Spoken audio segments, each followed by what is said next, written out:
बिस्मिल्लाहिर्रहमानिर्रहीम, अस्सलाम वालेकुम। मैं हूँ अदील वड़ाइच। मेरे साथ मौजूद हैं ईसा नकवी और सिद्दीक जान।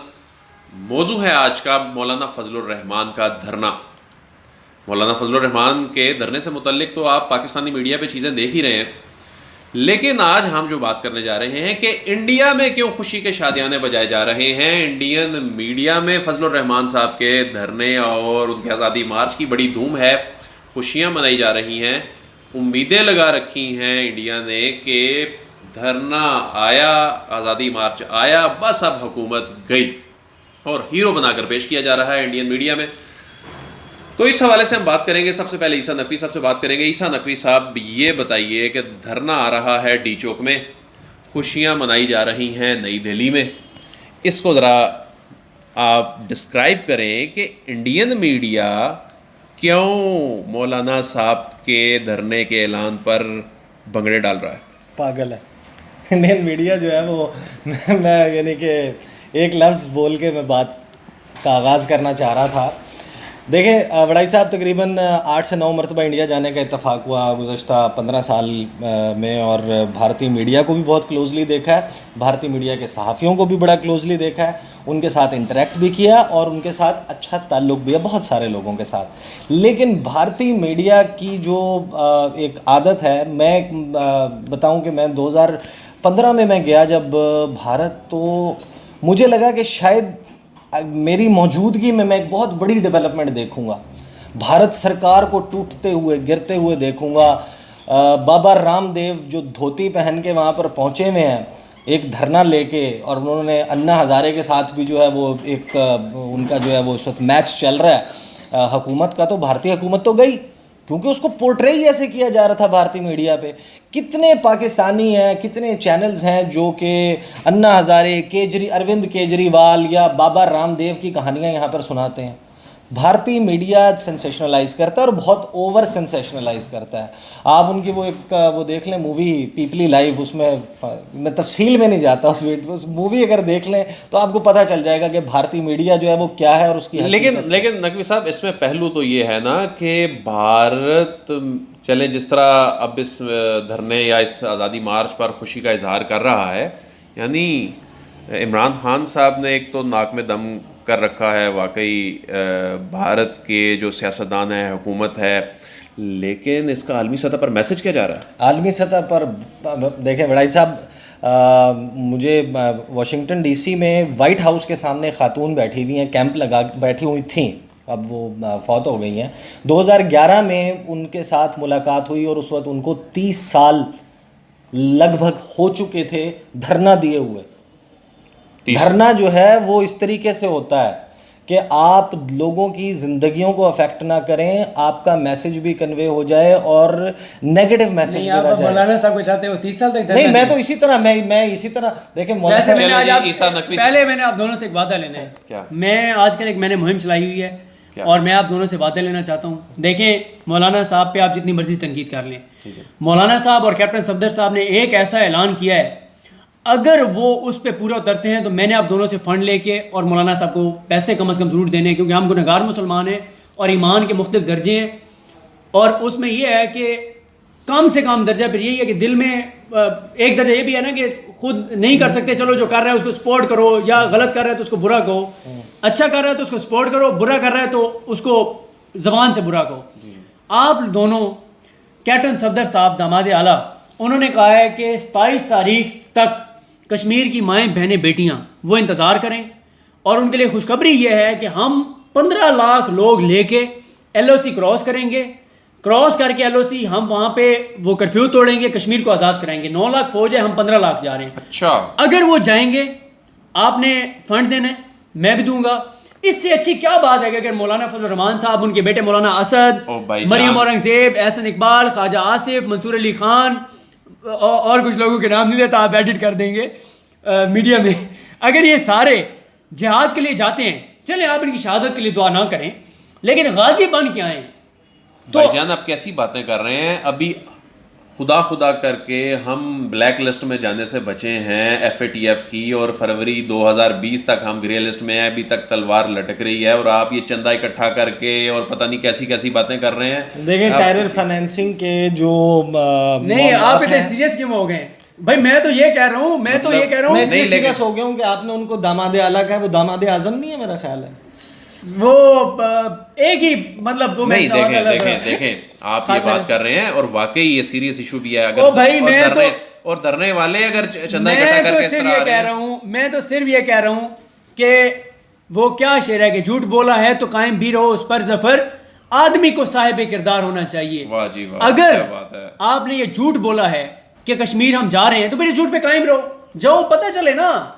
मतलब देखें, ये तो हमने इनसे जो पढ़ा है ईसा नकवी साहब से, वो यही पढ़ा है कि स्टेट ऐलान कर सकती है जिहाद का, इंडिविजुअल नहीं कर सकते। लेकिन मेरे कायद मौलाना फजल रहमान साहब का कहना ये है, इस मामले में मौलाना फजल रहमान साहब का कहना ये है कि ये हुकूमत गैर आईनी है, गैर कानूनी है और इसको हम नहीं मानते। इसको वो नहीं मानते तो अब कायदे मिल्लत इस्लामी है, वो उनका ये ख्याल है। और कैप्टन सफदर के अल्फाज हैं कि जिहाद फर्ज हो चुका है, जिहाद फर्ज हो चुका है तो इस्लामाबाद ना आए आप लोग, आप फिर LOC पे जाए। बात बताऊं, वैसे वो जिस तरह की आपने वो परेड देखी है, वो उसकी वीडियो ज़ाहिर है साहब सब लोगों ने देखी होगी। वो जिस तरह की उन्होंने बहरिया बनाई है वो भी लोगों ने देखी होगी, और जिस किस्म के इमेजेस मिल रहे हैं, पूरी दुनिया आपके मुल्क का जो इमेज है वो तासुर कायम ही उन विजुअल्स की बुनियाद पे करती है। दो तरीके हैं ना, या तो वो किसी पाकिस्तानी को जानते हों और उससे उन्हें पाकिस्तान का पता चले, या फिर वो विजुअल्स या वो तस्वीर हैं जो अखबारों में छपती हैं, सोशल मीडिया पे आती हैं। अब जिसको बंदे को उर्दू नहीं आती, वो नहीं उसको समझ आ रही कि पीछे बोला क्या जा रहा है, उसको नहीं पता किस तनाजुर में हो रहा है, उसको नजर भी आ रहा है ना कि पाकिस्तान में ये एक वर्दी वाले जो है ना वो एक मलेशिया इकट्ठी हुई है, डंडे उठाए हुए हैं। मैं माजरत खाऊं, दूसरी बार आपकी बात मुकम्मल नहीं होने दे रहा, लेकिन मसला ये है कि लोग वीडियो वो ना शुरू वाली देख के और फिर रोक देते हैं और आगे नहीं सुनते। ये ना मुझे गालियाँ पड़ रही हूँ, मैं सिर्फ वजाहत ये देना चाहता हूँ कि मैं तो सिर्फ ये कह रहा था कि अगर इन्होंने कहा है ना कि LOC क्रॉस करनी है तो फिर करके दिखाएं, उधर जाएं। पहली बात, नहीं जाएंगे, मुझे भी पता है। वो हुकूमत भी इसलिए मुतमईन है कि ना खंजर उठेगा ना तलवार कोई, ये बाजू मेरे आजमाए हुए हैं। उनको मौलाना साहब की सियासी वर्थ का, औकात का पता है। लेकिन मैं एक सीरियस बात ये करना चाहता हूँ, जो आपने बात की ना कि इंडिया क्यों खुश है। इंडिया इसलिए खुश है अदील वड़ाई साहब, जब इमरान खान का सिर्फ एक एजेंडा था ना कश्मीर का, और पाकिस्तानी रोज़ाना 1-1.5-2 लाख पाकिस्तानी ट्वीट्स करते थे इंडिया के ख़िलाफ़, उससे ट्विटर के ऊपर इंटरनेशनल ट्रेंड्स बन रहे थे इंडिया के ख़िलाफ़।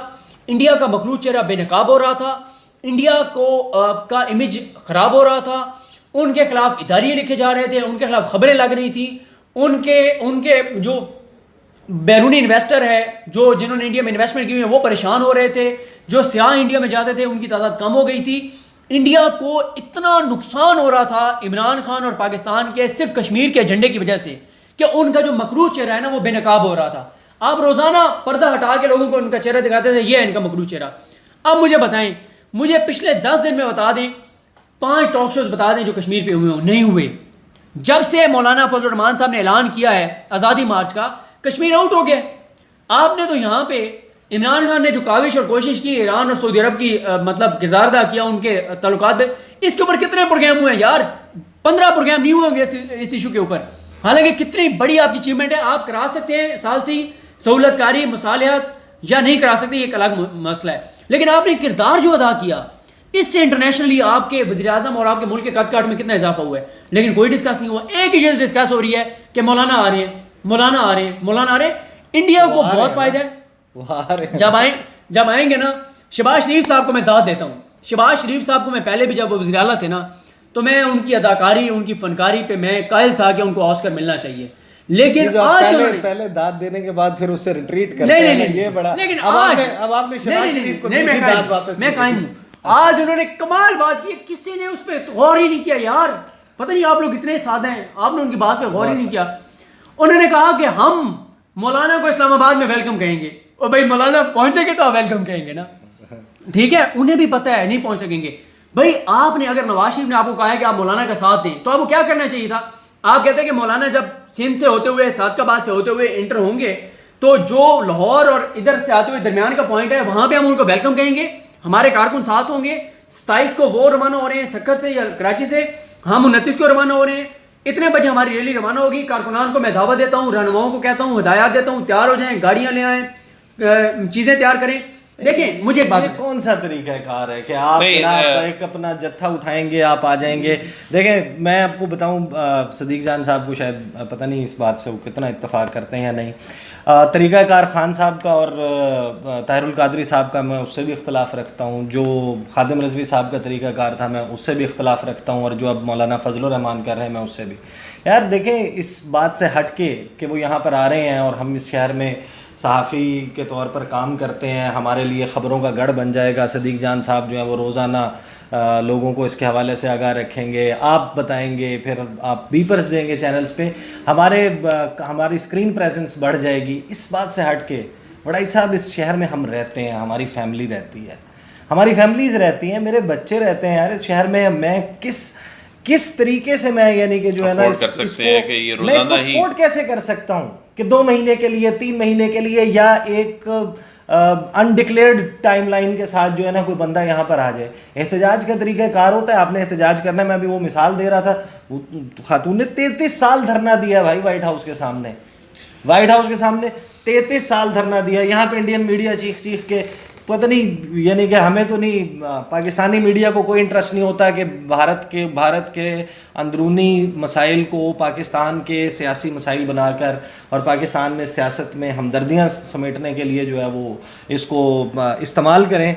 उनकी सदीक जान साहब, जिस तरह ईसा नकवी साहब कहते हैं कि हमें तो दिलचस्पी नहीं होती और वो हमारे इस तरह के मामलात को हाईलाइट करते हैं, तो आप क्या समझते हैं कि यानी ये बेसिकली इमरान खान को नुकसान पहुंचा रहे हैं या ये मुल्क को और रियासत को नुकसान पहुंचाएंगे? एक सेकंड, सॉरी, अब इन्होंने मेरी बात काटी थी, मुझे भी बात काटने दे। और एक बात है कि जो भारतीय मीडिया है ना, उसको देख के मज़ा बड़ा आता है मैं तो बहुत इंजॉय करता हूँ। देखें, वो न्यूज़ इंडस्ट्री से ज़्यादा एंटरटेनमेंट इंडस्ट्री है। अगर आप के पास थोड़ा सा फ्री टाइम है, आप जाके उनकी कुछ वीडियोस जो है ना वो पाकिस्तान के हवाले से सर्च करें, उन वीडियोस को वैसे ना उसमें बड़ा बहुत मजा आता है। उसमें ना मरियम नवाज,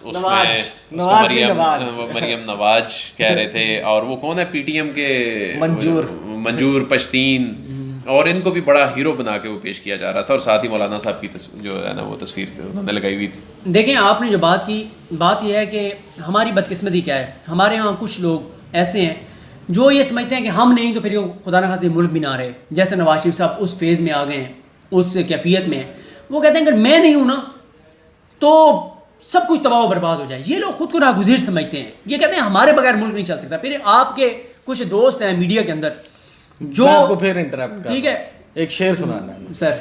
दिल भी अब जिद पे अड़ा है किसी बच्चे की तरह, या तो सब कुछ मुझे चाहिए या कुछ भी नहीं। वाह वाह वाह जी, ठीक है।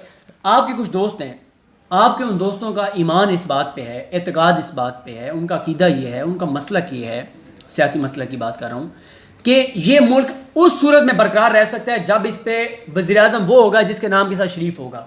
नवाज शरीफ, मरियम शरीफ, फिर आगे मानूर शरीफ, फिर आगे इस तरह का, उधर से हमजा शरीफ, फिर उसका बेटा, फिर उसका बेटा। वो कहते हैं ये रहेंगे, जिनके नाम के साथ शरीफ आता है वो वज़ीर-ए-आज़म रहेंगे तो ये मुल्क रहेगा। तो आपके दोस्तों का भी कोई किरदार है, उन पर भी बात कर लिया करें। बहुत बहुत शुक्रिया ईसा नकवी साहब, सदीक जान साहब, इनकी दिलचस्प बातें आपने सुनी। बहरहाल इस धरने को रोकने के लिए हुकूमत ना सिर्फ इसको सियासी फ्रंट पर इसको टैकल करने की कोशिश कर रही है, बल्कि कई इंतज़ामी इक़दाम भी उठाए जा रहे हैं। अदील वड़ाइच को इजाज़त दीजिए, आपसे फिर मुलाकात होगी। अल्लाह हाफ़िज़।